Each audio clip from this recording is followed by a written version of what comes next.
How does creating your own work-life balance challenge sound to you? Intriguing, but maybe a little idealistic, right? Well, today I'll be outlining why work-life balance is so vital, and I'll discuss my goals and priorities for the next month ahead. It would also be great to hear from you about what you plan to prioritize, so please leave a comment below and we can both keep each other inspired along the way. You know that quote, slow and steady wins the race? I didn't really give this moral from one of Aesop's fables, The Tortoise and the Hare, much thought when I was a kid. I pretty much just came to the conclusion, yeah, don't rush. I get it. But then, as adults, we don't really get it, do we? Instead, we seem to run around with a case of headless chicken syndrome. And yes, I think I did just invent that syndrome. But the point is, we lose a sense of structure and purposeful living. Instead, work becomes the biggest priority. For some, it dominates their life as the only real priority. Now, don't get me wrong, I like work, but I don't really want to be that guy. You know, the one who brags about how busy he is, working evenings and weekends. Work is great in bursts. Humans thrive on the stuff. But that's the key message here. We ought to work in bursts. The best work gets done by efficiently using our time, not in 10 to 12-hour daily slogs.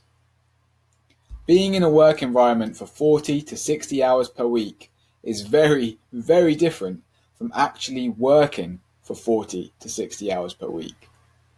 In fact, a study showed that the average worker is only productive for around 3 hours per day, which doesn't really sound that impressive, does it? You could argue that some people don't have a choice how many hours they work. They might get a minimum wage. They might have big families to support. I understand. It's tricky. Work-life balance becomes an easier or more difficult prospect depending on your circumstances. But if there's even a glimmer of opportunity to amend your circumstances in such a way that you can claw back some balance into your life, then why not? Meet our rat race friend, Whiskers. This metaphorical rat is the chief in the societal rat race. He chases his own tail. He's always rushing. There's a distinct sense of lack in his life. He needs the next thing, then the next thing to be happy. Work, rush. Do this, do that. No wonder so many folks have midlife crises around the age of 40 or 50. Modern society is constructed in such a way that the rat race is encouraged. Consumerism and the keeping up with the Joneses effect isn't going anywhere fast. But a lot of people do seem to wake up to the futility of it all later in life. They feel exhausted. They feel unfulfilled. They may even feel like a slave to the system. So why should we follow the same route? Although we will always, to some extent, be powerless to societal systems that we exist in, we do have a secret weapon. Our personal compass of control. Now, we don't get to control every aspect of life. No way, Jose. But we can live intentionally. We can structure our weeks and months in such a way that work-life balance is encouraged. That way, it's at least in the picture, and we have a genuine aim. We then also have a chance, a shot at this mystical work-life balance thing. So that's why I've set myself a challenge. I'm going to document my journey month by month as I try to navigate life with more balance. I want to work, I want to learn, I want to play, and I want to rest. Maybe things will happen in life that seriously tests my ability to fulfill all four. If I've learnt anything in my nearly 29 years on this planet, it's that life is unfair as hell and as unpredictable as the British weather. But I'm at least going to try. A life directed towards balance is better than one with no personal compass at all, I figure. And I've broken down my intentions into 15 priorities in 5 key areas, which are financial, mental, physical, social, and spiritual. And here are the 15 priorities that I'll be aiming for in August 2020. First, I will aim to continue to build a business. I will send 50 outreaches per week until I get a full caseload of freelance writing clients, and I will do this outreach via email or LinkedIn. My next financial goal is investing. I'll aim to invest at least 15% of my monthly income into a stocks or bonds platform. I'll also be focusing on writing as a financial goal.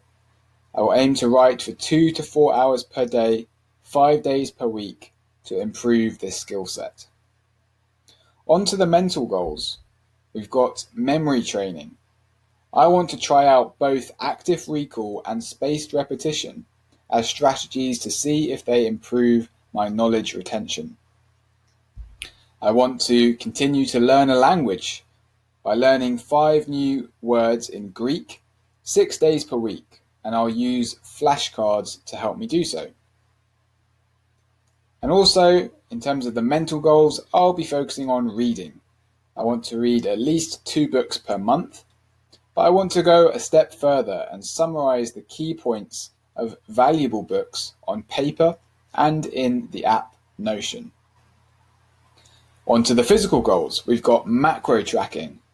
I want to track my daily macros so that we're over 130 grams of protein, under 60 grams of fat, and at least 9 cups of veg and fruit per day.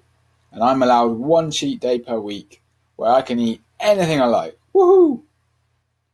Then we have strength training. I want to exercise with resistance bands for 20 to 60 minutes, 3 to 4 times per week. And to make this more fun, I may listen to audiobooks or music during the workouts. Next up, we have walking. I want to alternate between shorter power walks and longer, slower walks to continue to build up my leg strength and endurance in my recovery from a chronic health condition that I've suffered with for the past few years. Next, we have the social goals. Experiments. This is where I'll create a weekly experiment where I try to live a little differently to what I'm used to encourage psychological flexibility. It doesn't have to be a huge thing, but just something to ensure I don't get stuck in a rut.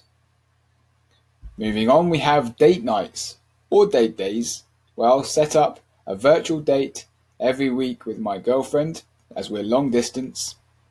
It could be movies, it could be dinners, games, deep chats, whatever we feel like. And finally, in the social goals, we have international connections, where I want to use the app slowly to write at least 2 letters per week to people living in other countries that I may wish to visit someday. It seems to be a logical thing to do.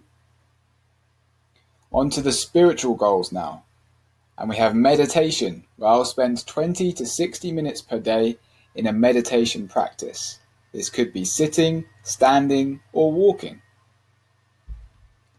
Now we have a gratitude practice, where I want to express thanks for my meals and think of 3 things that I'm grateful for before I go to sleep.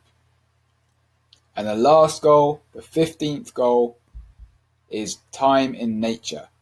I want to get out in nature at least 6 days per week. It doesn't have to be a long time, could even be just 5 minutes, but I know it has a big impact on my emotional and mental health. It could be parks, lakes, fields, woods, oceans, wherever. Overall, 15 priorities for work-life balance seems like a good number. Not too few, not too many. A nice variety, which is what life's all about, eh? I'll plan to give an update on how the 15 intentions go each month. If there are any unexpected events, and there always will be soon enough, let's face it, then I'll just reevaluate. I'll adapt. And then every quarter I'll review those 15 priorities to make sure that they really do still feel important and worthwhile. If there are some that aren't bringing as much value to my life as before, I'll simply swap them out for something else. So, with all of that being said, let me repeat my first point. Do you care to join me and start your own work-life balance challenge? If you do, enter a quick comment below with your life balance priorities. Also, feel free to subscribe so you can follow the monthly updates and stay motivated on your purpose-driven life balance journey. And finally, if you want to check out my book on work-life balance, then feel free to check out the link in the description. There is also another link to a separate page on my website where I have some book recommendations for each of those 5 balance areas that we've mentioned in this video. Peace out for now, Declan Davey.